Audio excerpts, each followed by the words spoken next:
Hello everyone.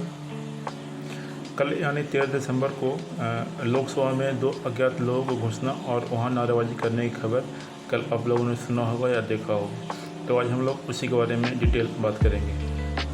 और ये चर्चा शुरू करने के पहले अगर आप इस चैनल पर नए हैं तो कृपया करके अगर अच्छा लगे तो कमेंट सब्सक्राइब ज़रूर करें। Thank you. तो चलिए शुरू करते हैं। जो कल की घटना है उसमें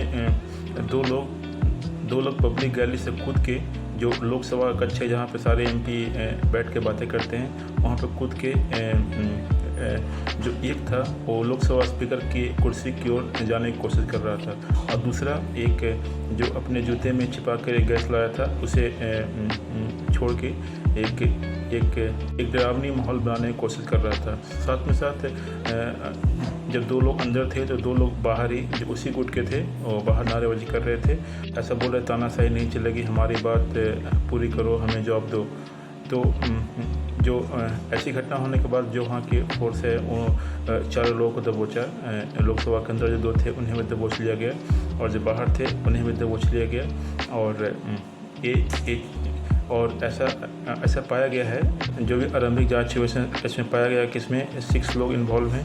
6 में से 5 लोगों को पकड़ लिया गया है, और 1 लोग जो इसका मास्टरमाइंड है अभी भी फरार है। और जिसे पकड़ा गया है उस पर टेरर एक्ट 1967 और IPC 1860 के तहत इन्हें गिरफ्तार किया गया।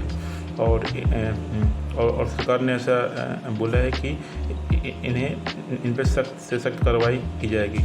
और ये बिल्कुल सही है, क्योंकि अगर लोकसभा में कोई आम नागरिक जो देश का नागरिक है अगर ऐसा बर्ताव करता है, ऐसा फ्रीडम ऑफ स्पीच का मिसयूज करता है, तो उन पर ऐसे ही घटना होनी चाहिए। क्योंकि मान लेते कि गैस पॉइजनस नहीं था, अगर पॉइजनस होता, अगर वो विस्फोटक होता तो क्या होता, तो कितनी देश को बदनामी होती।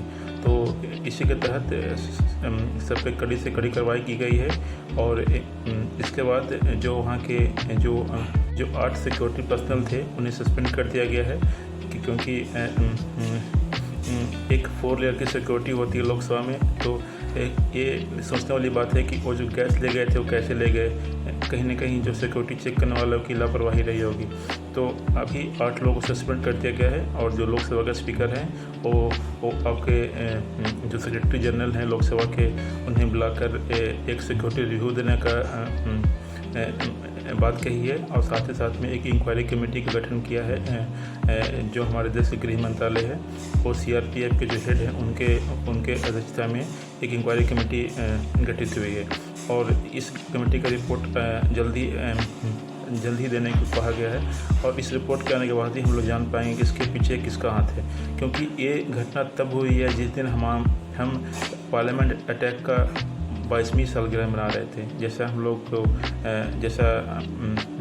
जैसा आप लोग को शायद मालूम होगा कि 2001 में दिन था 13 दिसंबर। उसी के दिन जैसे मोहम्मद के 5 आतंकी पार्लियामेंट अटैक किए थे, और उसमें से 9 लोग जाने गए थे। इसमें 6 दिल्ली पुलिस के थे, 2 पैरामिलिट्री फोर्स थे, और एक जो लोकसभा में जो स्टाफ थे उनकी हत्या हुई थी। तो ये अटैक काफ़ी जो देश की मर्यादा पर काफ़ी बड़ी चोट पहुंची थी। और बाद में इंक्वायरी के बाद देखा गया था कि इस अटैक के पीछे पाकिस्तान का हाथ है। जो पाकिस्तान के जो ISI है उसका एजेंट था, जो पाकिस्तान का ISI एजेंसी है उसका हाथ था। फिर जो जैसे मोहम्मद का जो एक अफजल गुरु था मास्टरमाइंड, उसका हाथ था। तो फिर बाद में इंडिया ने काफ़ी इंटरनेशनल प्रेशर बनाकर पाकिस्तान को इसके लिए जिम्मेदार ठहराया था। जो घटना घटी है काफ़ी निंदनीय है, और एक नागरिक के तौर पे हम बस इतना ही कहना चाहेंगे कि इस लोकतंत्र में आज़ादी का जो हनन ऐसे ना करें। अगर किन्हीं को लगता है कि उनकी सरकार उनकी मांगें पूरी नहीं कर पा रही है, जॉब नहीं दिया जा रहा है, वो एक प्रॉपर चैनल के थ्रू जाए।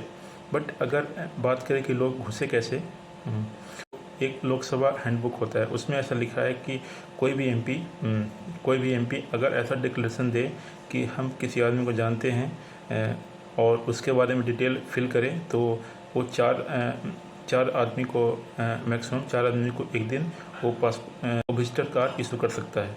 तो अभी जो 2 लोग घुसे थे, वो जो अभी लोकसभा में जो रिकॉर्ड है उसमें एक जो मैसूर के एमपी हैं प्रताप सिम्हा, उनके नाम पे 2 लोग घुसे थे। तो और देखते हैं आगे इंक्वायरी में क्या निकलता है कि जो कार्ड है जो एंट्री हुई है ये फेक है या फिर कुछ इलिसिट तरीके से किसी एमपी के नाम पे पासपोर्ट इशू, किसी एमपी के नाम पे विजिटर कार्ड इशू किया गया है, क्योंकि बिना कार्ड के कोई भी व्यक्ति लोकसभा के अंदर नहीं जा सकता है। तो वो विजिटर कार्ड लेने के बाद ही पब्लिक गैलरी में बैठने की अनुमति होती है। तो इसके बारे में जांच होगी तो चीज़ें सामने आएगी कि इसके पीछे किसका हाथ है। बाकी देखते हैं। Thank you.